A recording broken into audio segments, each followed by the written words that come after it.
வணக்கம், நான் உங்கள் பவுலி. இன்றைக்கி வந்து கஸ்டமர் கம்ப்ளைண்ட் என்னென்னா, ஒரு ஆங்கிள் வால்வு ஒன்று டேமேஜ் ஆகிடுச்சு. சிபியில் போட்டிருக்காங்க. அது லோ குவாலிட்டியாக போட்டதுனால டேமேஜ் ஆகிட்டு அதை வந்து மாற்ற வந்திருக்கோம். வீடியோ பிடிச்சிருந்தால் மறக்காமல் உங்கள் பவுலி யூடியூப் சேனலை சப்ஸ்கிரைப் பண்ணுங்கள், லைக் பண்ணுங்கள், கமெண்ட் பண்ணுங்கள்.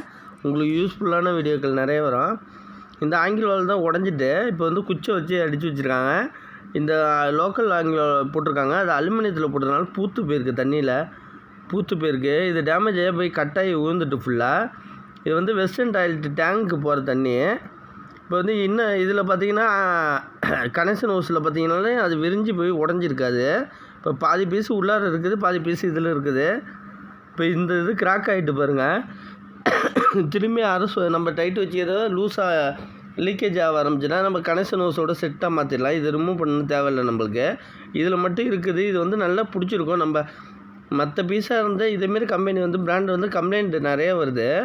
இந்த இப்போ மேக்ஸிமம் சிபி கோட்டிங் உள்ளதாக வாங்காதீங்க. சிபி பித்தளை டேப்பாகவே வாங்க மேக்ஸிமம். இல்லை பிவிசியில் போடுறது ரொம்ப நல்லது. இந்தமாரி பீஸாக தட்டி ஸ்க்ரூ வச்சு நம்ம தட்டி தான் எடுத்தாகணும் ஃபுல்லாக. இந்தமாரி பீஸு போய் உள்ளார மாட்டிக்கும் சில டைமில் தட்டுறப்ப. பார்த்து தான் கையை விட்டு எடுத்து கிளியர் பண்ணி பார்க்கணும். ஏன்னா கையை கிழிச்சிடும், ஷார்ப்பாக இருக்கும். இப்போ இதிலே ஒரு பீஸ் இருக்குது, அதை ஃபுல்லாக எடுத்து பார்ப்போம். மற்றது நம்பி கிளியர் பண்ணுவோம். இப்போ பார்த்தீங்கன்னா உள்ளாரே ஒரு பீஸ் இருக்குது பாருங்கள். அது கட்டுக்கு மடைச்சிட்டு அது வழியாக உள்ளார ஃபுல்லாக எடுத்தாகுது. இந்தமாரி பீஸ் போய் மாட்டுச்சுன்னா லைனில் போய் ஏதாச்சும் ஒரு மூலையில் போய் லாக் ஆகிடும். ப்ரெஷர் தண்ணி கம்மியாக வரும். இப்போ இந்த த்ரெட்டு டேமேஜ் ஆகாமல் நம்ம பார்த்து பொறுமையாக தட்டி தான் எடுக்கணும் நம்ம. ஏன்னா அலுமினியமாக இருக்குது. அலுமினியமாக கொஞ்சம் பித்தளையும் மிக்ஸ் பண்ணுற மாரி இருக்கும் இந்த மாடல் டேப்பு. அது பூத்து இதேமாரி கட்டாயி கீழே விழுவ ஆரம்பிச்சிடும். இப்போ இதெல்லாம் ரிமூவ் பண்ணியாச்சு. ரிமூவ் பண்ணி நம்ம தண்ணியை ஆன் பண்ணிவிட்டு டஸ்ட்டெல்லாம் வெளியில் வர வச்சுட்டு இதேமாரி சீப்பு ஹெச்என்எப்பில் வந்து நம்மளுக்கு தனியாக அடிஷ்னலாக டூல்ஸோடு வச்சுருந்தோன்னா இதேமாரி போட்டு ஃபுல்லாக த்ரெட்டு டைட்டு வச்சு ஏற்றிட்டோன்னா த்ரெட்டு கொஞ்சம் ஃப்ரீயாக இருக்கும். டைட் வச்சு லூஸ் பண்ணி எடுத்தோன்னா நல்லா ஃப்ரீயாக இருக்கும். அப்போ வந்து நம்ம போடுற பிவிசி டேப்பு இல்லை மற்ற டேப்போட த்ரெட்டு வீணாகாமல் இருக்கும், டேமேஜ் ஆகாமல் இருக்கும். அதனால் இதேமாரி க்ளீன் பண்ணுறது ரொம்ப நல்லது. த்ரெட்டு வந்து மற்ற பிவிசிலாம் தட்டி கூட எடுத்துடலாம், த்ரெட்டு டேமேஜ் இல்லாமல். இதேமாரி மாட்டினா தான், உடஞ்சி மாட்டினா தான் நம்ம அறுத்துட்டு எடுக்கிறப்ப த்ரெட்டு தான் கொஞ்சம் டேமேஜ் ஆகிற வேலை இருக்கும். இல்லை ஏதாச்சும் பிசிறு இருந்தால் கூட நம்ம பிவிசி டேப்பை தான் மாட்ட போகிறோம். அது போய் உள்ளார போய் லாக் ஆகிட்டு அந்த டேப்போட மவுத்தையே உடைக்க ஆரம்பிச்சிடும். அதனால் நம்ம இதுமாரி கழட்டிட்டு 2-3 தடவை இதுமாரி கழட்டிட்டு க்ளீன் பண்ணோன்னா நல்லா ஃபினிஷிங்காக இருக்கும்.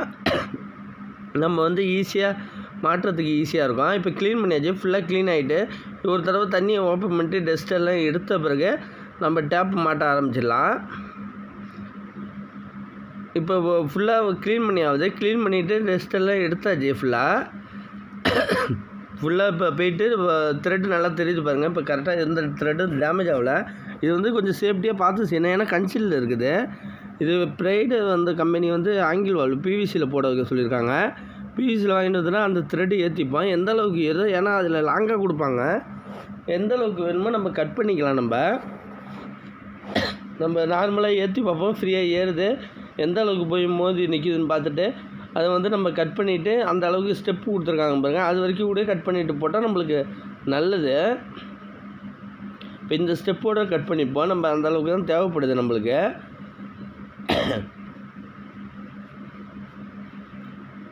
மற்றபடி இதில் ஃபுல்லாக அறுத்து முடிச்சாச்சு. இதில் அறுத்து முடிச்சுட்டு நம்ம சிபி ஃப்ளாஞ்சு முன்னாடி ஸ்கொயர் ஃப்ளாஞ்சு போட்டிருந்தாங்க. இப்போ சிபி ஃப்ளாஞ்சு ஃப்ளாட்டை வாங்கியிருக்கோம்.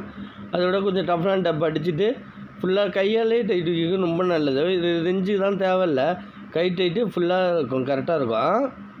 நம்ம ஆங்கிள் வால்வு பொசிஷன் எந்த கனெக்ஷன் ஹவுஸ் இருக்க போகிறோமோ அந்த பொசிஷனில் வச்சுக்கிட்டு திரும்பி ரிப்பேஸ் சுற்றக்கூடாது, ஃபுல்லாக டைட்டு வச்சுக்க வேண்டியதான். இது வந்து வால்வு ஓப்பன் பண்ணி பார்த்துப்போம் தண்ணி வருதாலும் ஃபுல்லாக. கனெக்ஷன் ஹவுஸ் இதில் வந்து ஏற்கனவே டேமேஜ் ஆகி பயஞ்சிருக்காங்க பாருங்கள். சைடில் தான் உடச்சிட்டேன் பிறகு இப்போ உடச்சி தான் பயஞ்சிருக்காங்க. இப்போ 1.5 அடி கனெக்ஷன் ஹவுஸு கனெக்ட் பண்ணியாச்சு. இப்போ வால்வு ஓப்பன் பண்ணுறதுக்கு முன்னாடி நம்ம வந்து டேங்கில் இந்த மவுத்து வந்து சரியாக இருக்குது. ஏன்னா திருவுறப்ப லைட்டாக சுற்றிக்கிட்டு தலைக்கெலாம் நிற்கும். அதனால் சைடில் உள்ள பேடெல்லாம் கட்டிட்டு உள்ளார மவுத்து கரெக்டாக இருக்கான்னு பார்த்துக்கணும். ப்ளஸ் தண்ணி வந்து டஸ்ட்டு தான் அடைக்காமல் தண்ணி வந்து உள்ளார இருக்குதான்னு ஓப்பன் பண்ணி பார்த்துக்கணும். இப்போ வால்வு ஓப்பன் பண்ண போகிறாங்க. வால்வு ஓப்பன் பண்ணியாச்சு. இப்போ இங்கே லீக்கேஜ் இருந்துச்சுன்னா அது கொஞ்சம் டைட் வச்சா நின்றுடும். இப்போ இதில் தண்ணி வர ஆரம்பிச்சிட்டு உள்ளார. இப்போ தண்ணி எல்லாம் பார்த்துட்டு ஃப்ளஷ் அழுத்தி பார்த்தாச்சு ஃபுல்லாக. லீக்கேஜ் எதுவுமே இல்லை. தண்ணி ஏற ஆரம்பிச்சிட்டு. வீடியோ பிடிச்சிருந்தா மறக்காமல் உங்கள் போல் யூடியூப் சேனல் சப்ஸ்கிரைப் பண்ணுங்கள், லைக் பண்ணுங்கள், கமெண்ட் பண்ணுங்கள். உங்களுக்கு யூஸ்ஃபுல்லான வீடியோக்கள் நிறையா வரும். நன்றி.